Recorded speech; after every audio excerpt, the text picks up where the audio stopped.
મારા ઘરે એક વખત છે ને મને ફોન આવ્યો, મને કે કેડીભાઈ કાલે 26 જાન્યુઆરી શું કરો છો? મેં કહું આમ તો કંઈ નહીં, સોસાયટીમાં ઝંડો ફરકાઈને ભાઈ સમોસા ખાઈને ભાઈ ઘેર જતા રહીશું.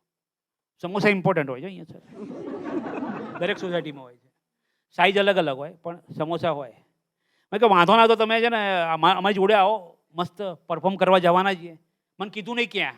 મેં કે સવાર તૈયાર રહીને નીચે ઊભા રહેજો તમારે. હું તૈયાર થઈને નીચે ઊભો હતો એટલામાં પોલીસ વેન આવી મોટી. પોલીસ વેન આ તો આપણે તો ભાઈબંધ, મેં પેલા ફોન કર્યો ક્યાં છે? મેં કહું અંદર જ છું, ધીમે રહીને અંદર બેસી જાઓ. મેં કહું પોલીસ વેનમાં? હું અંદર બેઠો ને તો 15 જણા બેઠા હતા મારા જેવા. મને કે આ બધા પરફોર્મર જ. મેં કહું પણ જવાન છે ક્યાં? મને કે સેન્ટ્રલ જેલમાં. મેં કહું આ રિક્વેસ્ટ છે કે જબરજસ્તી છે?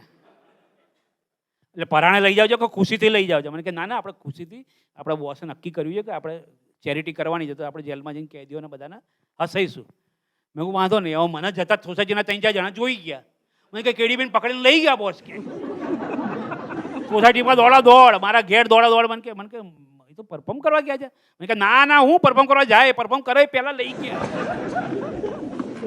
અહીંયા તો તકલીફ. અમે ત્યાં સુધી અમે ત્યાં પહોંચી ગયા હતા જેલમાં, બધા મોબાઈલ બધું ત્યાં મૂકી દે, બધું સાઈડમાં. હવે મોબાઈલ પર રીંગો વાગે તો ખબર ના પડે.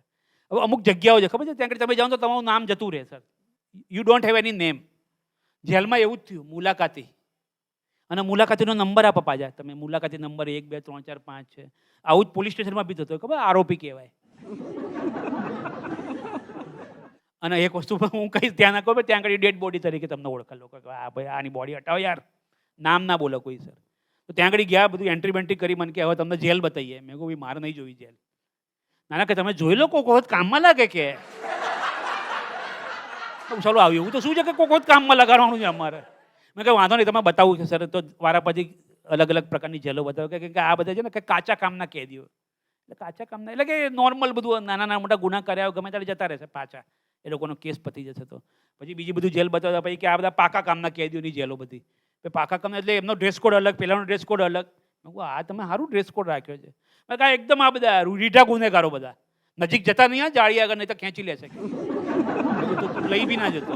પછી આ બધાની વચ્ચે એક સરસ મજાની નાની છે ને, એક મોટું આમ નાની જેલ જેવું બનાવ્યું હતું. મેં કહું આ શેના માટે? મને કે નવો કન્સેપ્ટ છે. મેં કહું નવો કન્સેપ્ટ સમજાય તો ખરો. મેં જો જેલની અંદર કેવું છે, આવું જ એટમોસ્ફિયર હતું સર. ચારે બાજુ બ્લેક બ્લેક બ્લેક, વચ્ચે સ્પોટલાઇટ મૂકેલી હતી. મેં કહું સારું આ કંઈક જોઈ લો એવું લાગે મને કે આ સ્ટેન્ડઅપ કોમેડીઓ માટેની જેલ છે. જે લોકો કંઈક સરકારના વિરુદ્ધ કંઈક બોલે ને બધું કરે ને, તો એ લોકોને અમે અહીંયા લાવીએ છીએ. એટલે એમના માહોલ મળે, સ્પોટલાઇટ ને બધું, બાકી કંઈ દેખાય નહીં કશું. મેં કહું આપણે અહીંયા નહીં આવું ભાઈ. અને સ્માર્ટ વસ્તુ સર, ગૂગલ તમે તો સર સાયબર સિક્યુરિટી બધું કરો છો. તમે કોઈ બી જગ્યાએથી બહાર નીકળો ને તરત તમને notification, how was your this restaurant XYZ. અમે જેલમાંથી બહાર કે how was your experience with central jail, please share with us. હું એક્સપિરિયન્સ હું શેર કરું આમાં તમને?